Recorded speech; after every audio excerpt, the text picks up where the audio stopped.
Guys आप सबने ये रूमर्स तो सुना ही होगा कि आरडीजे का आयरन मैन एमसीयू में रिटर्न करने वाला है और ये सही भी है क्योंकि इससे ही एवेंजर्स सीक्रेट वॉर मूवी को एंड गेम से बड़ा बनाया जा सकता है। तो अब सवाल ये आता है कि आरडीजे के आयरन मैन का रिटर्न एमसीयू में किस तरह पॉसिबल है, और अगर आरडीजे के आयरन मैन का रिटर्न नहीं हुआ तो नेक्स्ट आयरन मैन कौन हो सकता है। तो इन सभी सवालों के आंसर आपको इस वीडियो में मिलने वाले हैं, इसलिए वीडियो को लाइक कर देना और चैनल को सब्सक्राइब कर लेना। तो पहला सवाल ये है कि आयरन मैन का रिटर्न कैसे होगा। तो आयरन मैन का रिटर्न दो तरह से पॉसिबल हो सकता है। तो पहली पॉसिबिलिटी तो ये हो सकती है कि हमें टोनी का एआई वर्जन देखने को मिल सकता है, क्योंकि एंड गेम मूवी के लास्ट में टोनी की डेथ हो जाती है, इसलिए टोनी का ह्यूमन फॉर्म में रिटर्न होना पॉसिबल नहीं है। इसलिए टोनी यानी आयरन मैन का रिटर्न एआई की फॉर्म में हो सकता है, जो कि हमें आर्मर वॉर्स मूवी में देखने को मिलेगा, जिसमें टोनी का एआई वर्जन वॉर मशीन की हेल्प करेगा टोनी की आर्मर टेक्नोलॉजी को बचाने में। तो ये थी एक पहली पॉसिबिलिटी जिससे आयरन मैन रिटर्न कर सकता है। अब दूसरी पॉसिबिलिटी ये हो सकती है कि हमें आरडीजे के आयरन मैन का एक अल्टरनेट वर्जन देखने को मिल सकता है, क्योंकि सीक्रेट वॉर एक मल्टीवर्सल मूवी है जिसमें अलग अलग यूनिवर्स की अर्थ का एमसीयू की मेन अर्थ से इनकर्जन होगा, और इन्हीं इनकर्जन को रोकने के लिए हमें आरडीजे का आयरन मैन का एक अल्टरनेट वर्जन देखने को मिल सकता है, जो कि दूसरी अर्थ के सुपर हीरो की टीम बनाकर इन इनकर्जन को होने से रोकेगा। तो ये तो थी आरडीजे के आयरन मैन की रिटर्न की पॉसिबिलिटीज। तो अब हमारा अगला क्वेश्चन ये है कि अगर हमें आरडीजे के आयरन मैन का रिटर्न एमसीयू में देखने को नहीं मिला तो नेक्स्ट आयरन मैन कौन होगा। तो इसका आंसर है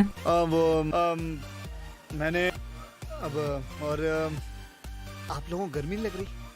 तो इसका आंसर एक फैन थ्योरी पर बेस्ड है। क्या आप सबको आयरन मैन 3 मूवी का वो बच्चा याद है? हाँ, मैं इसी बच्चे की बात कर रहा हूँ जिसका नाम हार्ले था। तो देखो, अगर हम कॉमिक्स की स्टोरी को फॉलो करें तो कॉमिक्स में ये बच्चा आगे चलकर आयरन लैड बनता है, और हमें एवेंजर्स एंड गेम मूवी के इस सीन में भी ये बच्चा दिखाया गया था, जो कि अब बड़ा हो चुका है। तो अब इससे हमें ये पता चलता है कि जब थैनोस ने स्नैप किया था तो उसके बाद के 5 सालों में ये गायब नहीं हुआ था, और मार्वल ने इस कैरेक्टर को एवेंजर्स एंड गेम मूवी के इस सीन में दिखाया था, जबकि यहाँ पर इसका कोई भी रोल नहीं था। तो इस कैरेक्टर का यहाँ पर दिखने का कोई न कोई रीजन तो जरूर होगा। और अगर हम कॉमिक्स की स्टोरी को फॉलो करें तो ये कैरेक्टर फ्यूचर के कैंग का ही एक वर्जन होता है, और कैंग फ्यूचर से आता है अपने इस वर्जन को प्रोटेक्ट करने के लिए। और एवेंजर्स की नेक्स्ट मूवी का नाम भी एवेंजर्स दी कैंग डायनेस्टी है, जिससे हमें पता चलता है कि इस कैरेक्टर का वहां पर बहुत ही ज्यादा मेजर रोल होने वाला है। और अगर ये कैरेक्टर आयरन लैड बनता है तो इसकी स्टोरी आर्मर वॉर्स मूवी से कनेक्टेड होगी, जहाँ पर ये उस मूवी में टोनी की आर्मर्स टेक्नोलॉजी को बचाने में हेल्प करेगा, और वहीं से इसे अपने आयरन लैड का सूट मिल सकता है। तो इस तरह से हमें एक नेक्स्ट आयरन मैन देखने को मिल सकता है। और याद रखना, ये सभी पॉसिबिलिटीज फैन थ्योरी पर बेस्ड हैं, कोई भी ऑफिशियल न्यूज नहीं है। लेकिन अगर कोई ऑफिशियल न्यूज आती है तो मैं उसे इस चैनल पर जरूर कवर करूंगा। तब तक के लिए अगर आपको ये वीडियो अच्छी लगी हो तो लाइक करना और चैनल को सब्सक्राइब करना।